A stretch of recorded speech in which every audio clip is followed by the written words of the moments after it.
Hare Krishna. So let's start off where we left yesterday, which was, yeah, till 15 we read Parvati Devi giving the curse to Chitraketu. So that's where we were in our summary. Let's read further. Shukdev Goswami now further talking about next set of things. Okay, yeah, Rashmi Mataji, please go ahead, next slide. Hare Krishna. Text 16. Shri Shukadeva Goswami continued, My dear King Parikshit, when Chitraketu was cursed by Parvati, he descended from his airplane, bowed before her with great humility and pleased her completely. Did we read this? I think we read till Read 20, Prabhuji. till 20, right? Yeah, that's what. Okay. Sorry, Mataji. Yeah, read the 21st one. No. Hare Krishna. Text 21. The Supreme Personality of Godhead is one, unaffected by the conditions of the material world. He creates all the conditioned souls by his own personal potency. Because of being contaminated by the material energy, the living entity is put into ignorance and thus into different conditions of bondage. Sometimes by knowledge, the living entity is given liberation. In Sattva-guna and Rajoguna, he is subjected to happiness and distress. Yeah, so that's the independence, supreme independence of the Lord and the dependence of the Jiva on the gunas. And that's what he is highlighting. And basically, his point is that distress and happiness comes of its own accord, and you giving me a curse is a blessing for me that way. Okay, go ahead. Text 22. The Supreme Personality of Godhead is equally disposed towards all the living entities. Therefore, no one is very dear to him, and no one is a great enemy for him. No one is his friend, and no one is his relative. Being unattached to the material world, he has no affection for so called happiness or hatred for so called distress. The two terms, happiness and distress, are relative. Since the Lord is always happy, for him there is no question of distress. Yeah, this is one thing I wanted to highlight that time. It's such a beautiful line or the translation and also of course, the Sanskrit originally. He says that equipoised jiva, a person who is a devotee, he has no affection for so-called happiness, which means he is not wanting happiness, and he is saying no hatred for so-called distress. He does not have a hatred. He does not say, no, this distress should not come to me, or I don't like hatred. I don't like distress. Yeah, even that is the level of duality he does not have. You understand this? What an amazing line this is written, right? No affection for happiness, no hatred for distress. So that's how that's the what I should say gold standard for being not in duality. Yeah, that's how we should also look at. Text 23. Although the Supreme Lord is unattached to our happiness and distress according to karma, and although no one is his enemy or favorite, he creates pious and impious activities through the agency of his material potency. Thus, for the continuation of the materialistic way of life, he creates happiness and distress, good fortune and bad, bondage and liberation, birth and death. Yeah, so that's the point. That the whole point is if somebody who is not Sita Pradnya or somebody who is not equipoised, for him, the materialistic lay of life will continue. Why? Because the continuation of materialistic life is coming through happiness, distress, good fortune, good, bad, fortune, bad fortune, bondage, liberation, birth, death. Yeah, all of this dualities, aspects of dualities comes from or those are the symptoms of the materialistic way of life. If we have to come out of the materialistic way of life, we have to nirdvandvo. We have to be nirdvandvo sattvastho. That's what Lord Krishna says in the Bhagavad Gita also. Okay, next one. Text 24. O mother, you are now unnecessarily angry, but since all my happiness and distress are destined by my past activities, I do not plead to be excused or relieved from your curse. Although what I have said is not wrong, please let whatever you think is wrong be pardoned. So he is asking for pardon, even though he's saying, I will blissfully accept the curse that you have given me. Okay, last one, Mataji. Text 25. Shri Shukdev Goswami continued, O King Parikshit, subduer of the enemy, after Chitraketu satisfied Lord Shiva and his wife, Parvati, he boarded his airplane and left as they looked on. When Lord Shiva and Parvati saw that Chitraketu, although informed of the curse, was unafraid, they smiled, being fully astonished by his behavior. Hare Krishna. So even though he's got a curse, he is not worried about the curse at all. Why? Because he has no hatred. What is that? What was that word? I love that. He has no hatred for distress, nor has he any affection for happiness.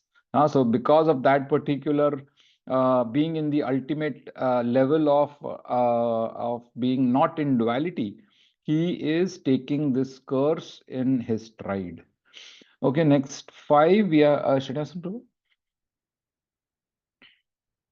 Hare Krishna.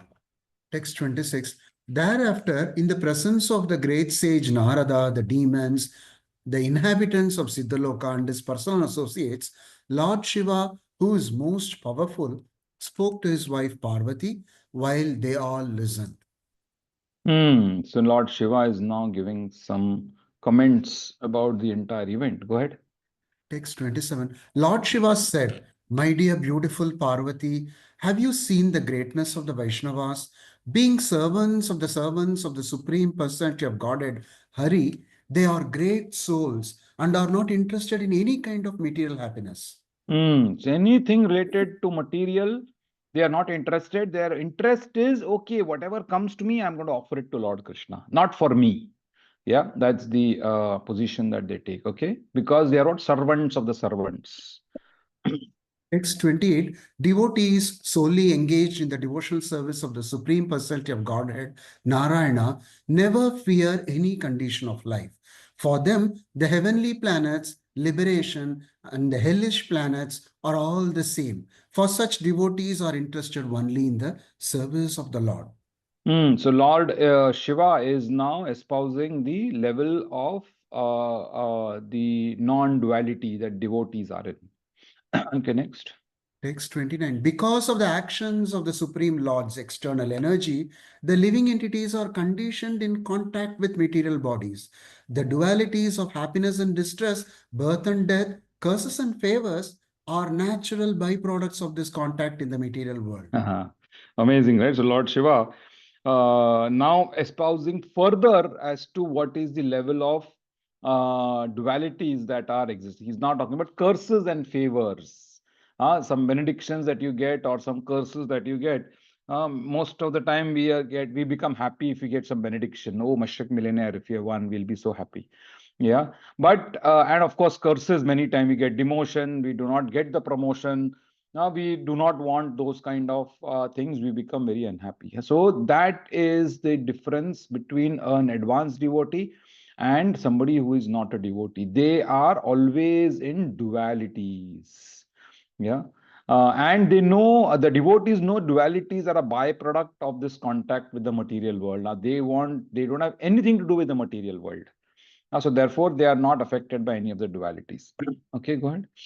Hare Krishna. Text 30. As one mistakenly considers a flower garland to be a snake or experiences happiness and distress in a dream, so in the material world, by a lack of careful consideration, we differentiate between happiness and distress, considering one good and the other bad. Yeah, so now he's clearly making, we differentiate between happiness and distress, considering one is good, the other is bad. That itself is problematic. Okay, next one, Priya Mataji. Hare Krishna. Text 31. Persons engaged in devotional service to Lord Vasudeva Krishna have naturally perfect knowledge and detachment from this material world. Therefore, such devotees are not interested in the so-called happiness or so-called distress of this world. Yeah, so devotees position explained by Lord Shiva. Go ahead. Neither I, Lord Shiva, nor Brahma, nor the Ashwini Kumaras, nor Narada, or the great sages who are Brahma's sons, nor even the demigods can understand the pastimes and personality of the Supreme Lord. Although we are part of the Supreme Lord, we consider ourselves independent, separate controllers, and thus we cannot understand his identity. So how the Lord behaves and why the Lord makes certain, takes certain position, even the demigods do not know. Next. Text 33. He holds no one as very dear and no one as inimical. He has no one for his own relative and no one is alien to him. He is actually the soul of all living entities. Thus, he is the auspicious friend of all living beings and is very near and dear to all of them. Yes, so he is a friend. Now, this is a very clear thing. We might not be friends, but he is a friend to all of us. And that is what Lord Shiva is very clearly pointing out. Now, Lord Krishna is, or the Supreme Personality of Godhead is, neutral to everybody. Yeah. But somebody who is, who becomes his friend from his side, a devotee becoming friend, or a person becoming devotee means he is becoming friend. Bhaktosi me sakha cheti. I was explaining yesterday to the youth class itself. What is the qualification required to understand Bhagavad Gita? The qualification is said by Lord Krishna himself. Bhaktosi me sakha cheti. Bhakta and sakha. You have to be non-envious. Who is a non-envious person? A bhakta and a sakha, friend and a devotee. So that's the point. So when Lord Krishna is already a friend from our side, but we have to become friends of Lord Krishna. That is when we also become more dear to Lord Krishna. Okay, last one. Text 34-35. This magnanimous Chitraketu is a dear devotee of the Lord. He is equal to all living entities and is free from attachment and hatred. Similarly, I am also very dear to Lord Narayana. Therefore, no one should be astonished to see the activities of the most exalted devotees of Narayana, for they are free from attachment and envy. They are always peaceful and they are equal to everyone. Hare Krishna. Yeah, so Lord Shiva is saying that because he knows the devotees and the Lord cannot be understood. He's saying, therefore, when Chitraketu has made this statement or has made this comments, we cannot understand why Chitraketu has made this. And what was the reason? It was not hatred of Lord Shiva that he was. He probably found it amusing. He probably found it ironical. Yeah, and that's why he made that statement. He was not doing it from a perspective of, oh, I am greater than Lord Shiva, I am better than Lord Shiva. No. Yeah, and even though it might appear that way, that is our misunderstanding. Why? Because the devotees of the Lord and the Lord's activities can never be understood by normal people. That is what Lord Shiva is now. He is defending Chitraketu actually, even though he's the victim here. But it looks like he's understood that he's not the victim because he himself is not in duality also, isn't it? Lord Shiva is not into. He is not thinking I'm a victim here. I'm got insulted. I got this thing. He is totally out of duality, so he is also not getting affected at all. Okay, next one. Yeah, Soumya Mataji, go ahead. Hare Krishna. Text 36. Sri Shukdev Goswami said, O king, after hearing this speech by her husband, the demigoddess Uma, the wife of Lord Shiva, gave up her astonishment at the behavior of King Chitraketu and became steady in intelligence. So that's how the demigoddess overcame her astonishment, because she herself also didn't understand why Chitraketu had made such a comment. Yeah, and her misunderstanding led her to her getting angry, isn't it? Which means, of course, that she was not in, or she was in duality rather. She was thinking, oh, this is an insult, and my husband has been told like this. Who is this person? And I have to show him down now. I am better than him, and I'm going to curse him. So that is the position that Uma, or the wife of Lord Shiva, that's what she's taken. And therefore, Shukdev Goswami says, after she understood that activities of the devotees of the Lord and the Lord are not comprehensible, yeah, she became steady in intelligence. Okay, next. Text 37.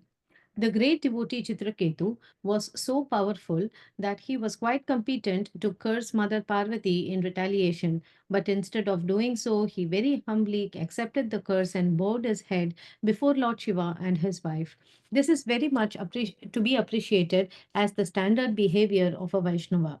So it looks like even though we might think Chitraketu has done something wrong, Shukdev Goswami and Lord Shiva are not considering that to be wrong. They are in fact upholding the standard of behavior of Vaishnava, that, oh, some mistake has happened.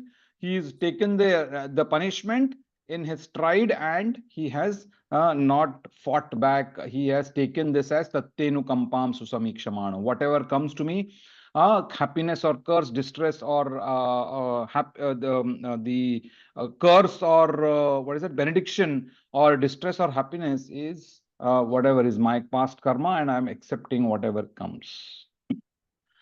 Okay, next. Text 38. Being cursed by Mother Durga, Bhavani, the wife of the Lord Shiva, that same Chitraketu accepted birth in a demoniac species of life. Although still fully equipped with transcendental knowledge and practical application of that knowledge in life, he appeared as a demon at the fire sacrifice performed by Tvashtha, and thus he became famous as Vritrasura. So that's the backstory of Vritrasura. Shukdev Goswami is concluding. Go ahead. Text 39. My dear King Parikshit, you inquired from me how Vritrasura, a great devotee, took birth in a demoniac family. Thus, I have tried to explain to you everything about this. Yeah, continue next. Text 40. Chitraketu was a great devotee, Mahatma. If one hears his story of Chitraketu from a pure devotee, the listener also is freed from the conditional life of material existence. Yes, Hare go ahead. Yeah, Text 40. Madhuri completed. Yeah. Text 41. One who rises from bed early in the morning and recites this story of Chitraketu, controlling his words and mind and remembering the Supreme Personality of Godhead, will return home back to Godhead without difficulty. Hare So Krishna. that's the Falashruti of this beautiful story. And we have heard it from Srila Prabhupada, isn't it? So hopefully, just by listening to the story from Srila Prabhupada, we are hopefully also receiving a lot of mercy from him, and we will all get freed from conditioned material life. Hare Krishna. Okay, so let's march ahead in our journey of the Bhagavatam by going to chapter 18. But before that, any quick comments, thoughts, realizations, protests, questions? Hare Krishna, Prabhuji. Prabhuji, Lord Shiva is maintaining his consistency. These preachings are similar to what he told to Prachetas. Very nice. Exactly. Yeah. Yes, yes. It, Shows so- again, I mean, that's why he's Vaishnavanam Yatha Shambhu, right? Hare Krishna. Yeah, very nice. Nice realization. Yeah, Prashant Prabhuji, go ahead. Prabhuji, in the 32nd verse, 17th chapter, Kumaras, specifically, Srila Prabhupada excludes the Ashwini. 4 Kumaras, but he mentions Mhm. Ashwini Kumaras. Any specific reason for that? No, Ashwini Kumaras are different from the 4 Kumaras. Ashwini Kumaras are the twins. I think they are the best of the Vidyadharas or Gandharas. Yeah, if you look at, and the 4 Kumaras are different altogether. There's no linkage between both of them. The Ashwini Kumaras are demigods. Yeah, and if you look at the 10th chapter, when the opulences are being mentioned, Lord Krishna mentions about the Ashwini Kumaras. 1 minute. And actually, Nakul and Sahadev are the Ashwini Kumaras in the Pandavas. A new tab to the, oops, sorry. Duplicate. So if you look at BG/10. So if you see here, Control F.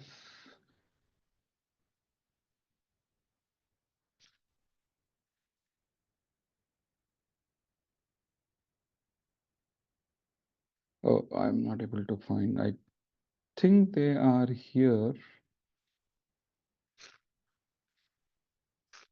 No, I was trying to search for the 10th chapter verse about Ashwini Kumaras. Is there?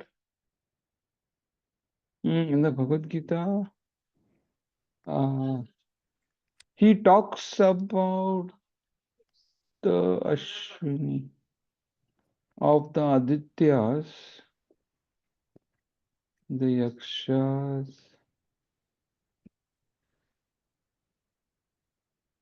Okay, maybe I am mistaken. He does not talk about Aryamas, no, Yama. 11.6, Prabhuji. 11th chapter. No, 11th, no. Is it It 11? 11.6. Bhagavad Gita. Not as part of opulences. He says I think it Arjuna will is see them. So from there, two there is Ashwini. Yeah, here it says Pashya, Aditya, and the 12 sons of Oops. 9 Maruts. See a different manifestations of Adityas versus Rudras, Ashwini Kumaras, and all the other demigods. Yeah, correct. Yeah, so here they are there as expansions of the Supreme Lord here. Sanat Kumaras are devotees, true, and they are Prabhuji. not demigods. I mean, Uh, Ashwini Kumaras are question devotees in was, that sense. yeah, but Lord Shiva is excluding everybody. Brahma, he excludes himself, Shiva, Narada, sons of Narada. But there he is mentioning only these Kumaras as the demigods, not the actual Kumaras. So I thought they Ashwini Kumaras are in actually lower platform compared to all the other exalted personalities. So the word was Kumaras. I, nor Brahma, nor Ashwini Kumaras, nor Narada, nor even demigods. Okay, I am not sure. They are the demigods, okay, but the 4 Kumaras, why is it not being mentioned here is what the point you're making, right? Prabhuji. The word is actually Kumaras. It says only Naham Virincho na Kumara Narada. So Kumara Narada, I thought it will be on the same platform. When we read the meaning only, we understand Prabhupada specifically mentions Ashwini Kumaras. Yeah, must be some backstory, but it's a good question to ask, probably. Even I don't know. And in fact, Ashwini Kumaras are mentioned in the same chapter. They are actually the ones that first bestow to Dadichi the Narayana Kavacha. It's after they hear and hand over the weapon, only then the Narayana Kavacha gets activated. It comes in the previous chapter. No, even here it comes because the Kumaras mentioned here in the in this particular.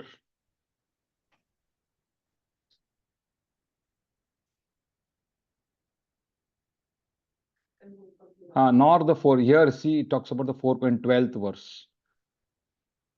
So here Parvati Devi is referring to the 4 Kumaras, but there the Kumaras are mentioned as Ashwini Kumaras. I think it's a good point. I don't know why that particular position. I think Srila Prabhupada takes, but good question to ask probably in some forum. Let me make a note of it. I don't know when I'm going to ask. So many questions are there. Okay. Reference to Ashwini Kumaras and Sanat Kumaras in the Chitraketu story. Okay. Okay, I think that's a good point. That is a fantastic observation, actually.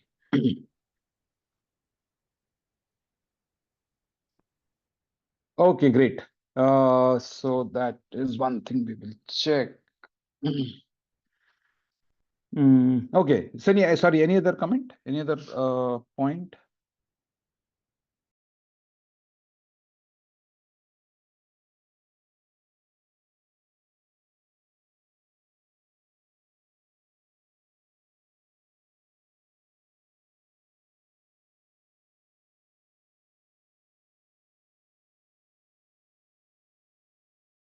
Oops, sorry.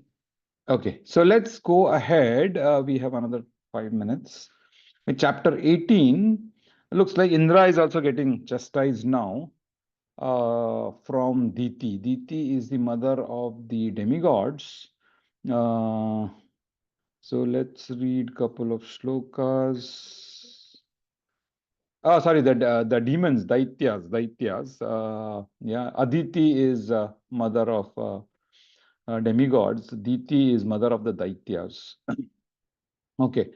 Let's look at shloka number 1. Chaya Mataji can read. Hare Krishna. Shri Shuk Uvacha Prashnistu Patni Savituhu Savitrim Vyahritim Trayim Agnihotram Pashum Somam Chaturmasyam Mahamakhana. Makhan. Very nice. Shri Shukdev Goswami said, Prashni, who was the wife of Savita, the fifth of the 12 sons of Aditi, gave birth to 3 daughters, Savitri, Vyaharti, and Trayi. And the sons named Agnihotra, Pashu, Soma, Chaturmasya, and the 5 Mahayagyas. Mahayagnas. Yeah. So in fact, now Shukdev Goswami is continuing with the expansion story of the the expansion of the grandsons or great grandsons of Lord Brahma, and he is now referring to one of the sons of Aditi. Aditi's 12 sons are the Adityas, 12 Adityas. One of them is Savita, and Savita's wife is Prishni. Yeah. Interesting, right? Savita is a female name, but somehow here Savita seems to be one of the Adityas. Yeah, so that is what Shukdev Goswami is referring to, the further lineage of Prishni and Savita are the 8 set of sons and daughters which were referred there. Okay, next one, yeah, Santosh Prabhuji. Hare Krishna. Siddhir Bhagyasa Bharya Yagna Mahimana Vibhu Prabhuvam Ashisham Cha Varoroha Kanyam Prasuta Subratam. Very nice. Subratam. O King Siddhi, who was the wife of Bhaga, the 6th son of Aditi, bore 3 sons named Mahima, Vibhu, and Prabhu, and one extremely beautiful daughter whose name was Asi. Yeah, so now the 6th son of Aditi, his name is Siddhi. Sorry, his name is Bhaga. Bhaga, sorry. Bhaga's wife is Siddhi. Siddhi's 3 sons and 1 daughter. Okay, let's see what happens then. Yeah, Radhi can read.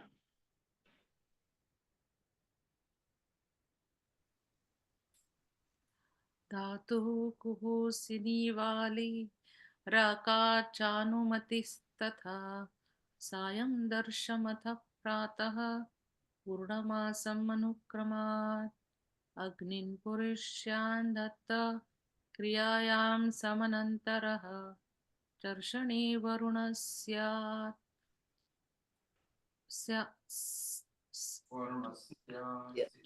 चर्षणे वरुणस्यात् सिद्धस्यां जागतो भृगुः पुनः जातो भृगुः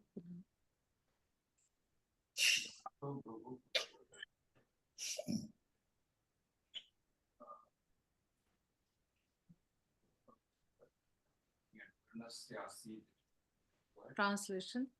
Data, the 7th son of Aditi, had 4 wives named Kurhu, Sinivalli, Raka, and Anumati.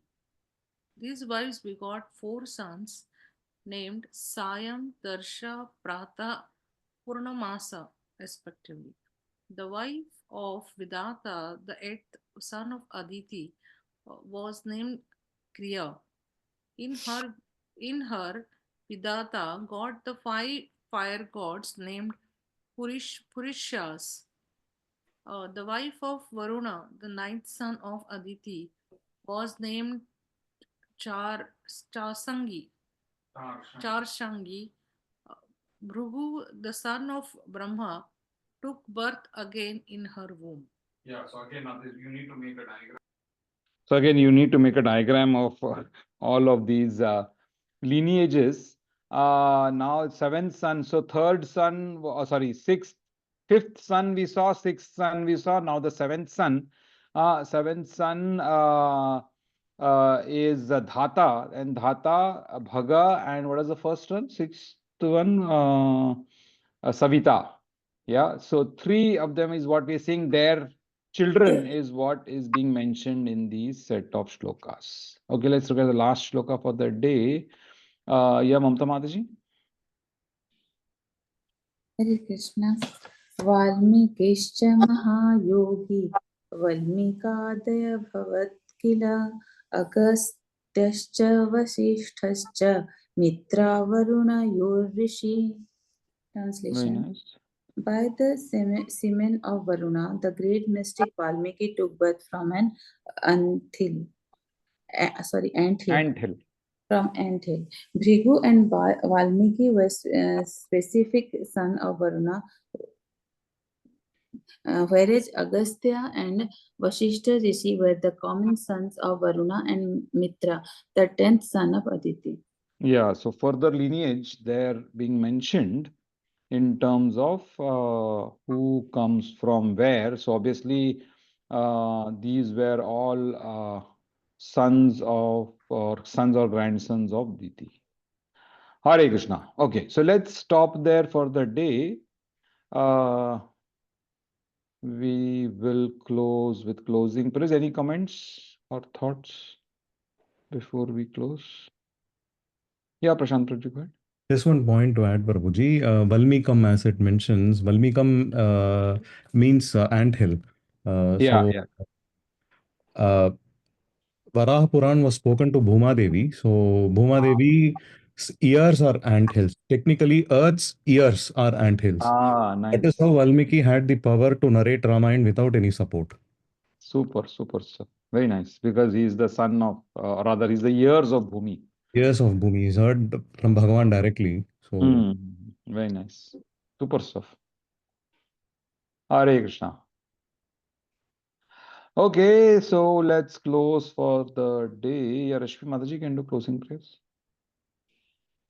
हरे कृष्ण अहं सर्वस्य प्रभवो मत्तः सर्वं प्रवर्तते इति मत्वा भजन्ते मां बुधाभावः समन्विताः मच्चित्ता मत्गतप्राणा बोधयन्तः परस्परं कथयन्तश्च मां नित्यं तुष्यन्ति च रमन्ति च तेषां सततयुक्तानां भजतां प्रीतिपूर्वकं ददामि बुद्धियोगं तं येन मामुपयान्ति ते तेषामेवानुकम्पार्थम् अहमज्ञानजं तमः नाशयामि आत्मभावस्थो ज्ञानदीपेन भास्वता अहमेवासमेवाग्रे नान्यद्य सत्परं पश्चादहं यदेतच्च यो वशिष्येत सोऽस्म्यहं ऋतेऽर्थं यत् प्रतीयेत न प्रतीयेत चात्मनि तद्विद्यादात्मनो मायां यथा भासो यथा तमः यथा महान्ति भूतानि भूतेषुच्चावचेष्वनु प्रविष्टान्यप्रविष्टानि तथा तेषु न तेष्वहम् एतावदेव जिज्ञास्यं तत्त्वजिज्ञासुनात्मनः अन्वयव्यतिरेकाभ्यां यत् स्यात् सर्वत्र सर्वदा हरे कृष्ण कृष्ण कृष्ण हरे हरे हरे राम राम राम हरे हरे